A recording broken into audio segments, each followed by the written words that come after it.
প্রচণ্ড গরমে দাবদাহে সকলের প্রাণ ওষ্ঠাগত। এই গরমে টক দই যে কতটা উপকারী তার বলার বাহুল্য রাখে না।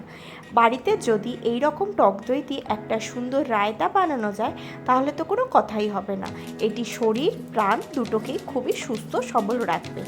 এটি খুব সহজে তৈরি হয়ে যায়, যেমন অল্প সময় তৈরি হয় তেমন খেতেও হয় দুর্দান্ত টেস্টি। আর ছোট থেকে বড় সকলে খেতে খুবই পছন্দ করবে। ভাত পাতে হোক বা পরোটার সাথে বা শুধু মুখে এটা খেতে জাস্ট দুর্দান্ত লাগবে। বাই দ্য ওয়ে, আমি মৌ, আপনাদের সকলকে আমার চ্যানেলে স্বাগত।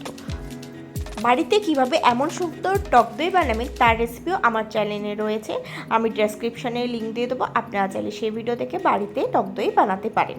রায়তাটা বানানোর জন্য আমি প্রথমে টক দই নিয়ে নেব। আপনারা ঘরে পাতা দই নিতে পারেন বা এমনি দইও নিতে পারেন। আপনারা যতটা পরিমাণে রায়তা বানাবেন ঠিক ততটা পরিমাণে দই একটা পাত্রে নিয়ে নেবেন। এবার এটাকে খুব ভালোভাবে বিট করে নেবেন। দেখুন আমি খুব ভালোভাবে বিট করে নিচ্ছি যাতে এটা একটা ক্রিমি টেক্সচার চলে আসে এবং এতে কোনো লাম্পস না থাকে। আপনি যদি আমার চ্যানেলে নতুন হয়ে থাকেন তাহলে আমার চ্যানেলটি সাবস্ক্রাইব করার অনুরোধ রইল, আর পাশে থাকা বেল আইকনটি অবশ্যই প্রেস করে দেবেন, তাহলে আমার ভিডিও সর্বপ্রথম নোটিফিকেশন আপনি পেয়ে যাবেন। দেখুন আমি খুব সুন্দরভাবে ফাটিয়ে নিয়েছি, এটা পুরো ক্রিমি টেক্সচারে চলে এসছে। এবার এতে কিছুটা পরিমাণে বিট নুন অ্যাড করে দেবো, আর দিয়ে দেবো কিছুটা পরিমাণে সাধারণ নুন, আর দিয়ে দেবো কিছুটা পরিমাণে গোলমরিচ গুঁড়ো। এই মশলাগুলো দিয়ে এইগুলোকেও ভালোভাবে দইয়ের সাথে আমি ফেটিয়ে নেব। এই গরমে রায়তা খুবই উপকারী, আপনারা অবশ্যই এই পদ্ধতিতে একটা সিম্পল রায়তা বানিয়ে নিন ভাত পাতে, যেটি খেতে খুবই ভালো লাগবে। দেখুন আমি সমস্ত মশলাগুলোকে খুব ভালোভাবে মিশিয়ে নিয়েছি। এবার কিছুটা পরিমাণে ধনেপাতা কুচি নিচ্ছি, ধনেপাতা কুচিটাও এই টক দইয়েতে দিয়ে দিচ্ছি। গ্যাসে এবার তড়কা প্যান নিয়েছি, গ্যাসটাকে জ্বালিয়ে গ্যাসের ফ্লেম লোতে রেখেছি। এবার এতে কিছুটা পরিমাণে সর্ষের তেল নিয়ে নিলাম। তেল গরম হয়ে যাওয়া পর্যন্ত অপেক্ষা করব। তেল গরম হয়ে গেলে এতে আমি এক এক করে দিয়ে দেবো কিছুটা পরিমাণে জিরে। জিরেটা একটুখানি ভাজা ভাজা হয়ে আসলে এতে আমি দিয়ে দেবো কিছুটা পরিমাণে কালো জিরে। কালো জিরে ও জিরেটা যখন ভাজা হয়ে আসবে এতে অ্যাড করে দেবো সামান্য পরিমাণে মৌরি দেওয়া হয়ে গেলে এটাও যখন ভাজা হয়ে আসবে তখন দিয়ে দেবো কয়েকটা চেরা কাঁচা লঙ্কা। আমি এখানে দুটো মতন কাঁচা লঙ্কাটাকে চিড়ে নিয়েছি, সেই চেরা কাঁচা লঙ্কা এতে অ্যাড করে দিচ্ছি। এবার এতে আমি অ্যাড করে দেবো চপড আদাটাকেও খুব ভালোভাবে ভেজে নেব।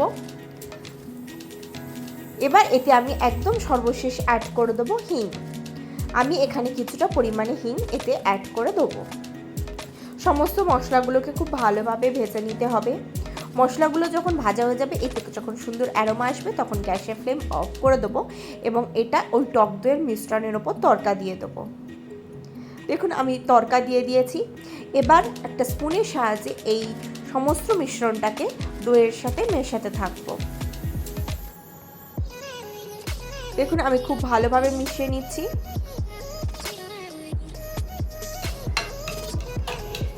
এটাকে খুব ভালোভাবে একদম স্মুথ মিক্সার করে নিতে হবে। দেখুন মেশানো হয়ে গেছে এবং তৈরি হয়ে গেছে আজকে আমাদের দুর্দান্ত স্বাদের রায়তা বা মশালা দই।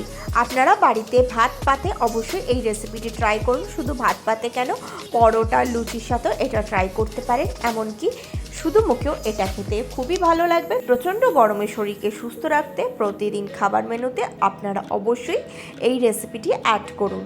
ছোট থেকে বড় সকলে খেতে খুবই পছন্দ করবে। আশা করি আজকে ভিডিওটি আপনাদের ভালো লেগেছে। যদি ভালো লাগে তাহলে অবশ্যই লাইক করবেন, কমেন্ট করবেন, শেয়ার করবেন, আর আমার চ্যানেলটি অতি অবশ্যই সাবস্ক্রাইব করে নেবেন এরকম নিত্য নতুন রেসিপি সবার আগে পাওয়ার জন্য।